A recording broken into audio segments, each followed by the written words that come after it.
ఆ దేవదేవుడు స్వామివారు నివసిస్తున్నారు. ఈ 7 కొండలు కలిసి భక్తుడి ఆత్మ ప్రయాణాన్ని సూచిస్తాయి.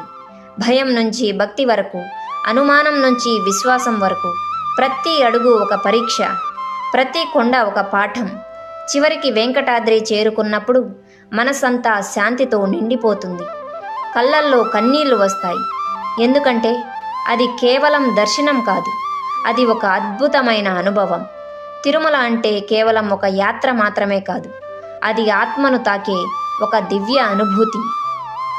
అక్కడికి వెళ్ళిన ప్రతి భక్తుడు ఒక ప్రశ్నతో వెళ్తాడు, కానీ తిరిగి వచ్చే సమయానికి అతనికి సమాధానం లభిస్తుంది.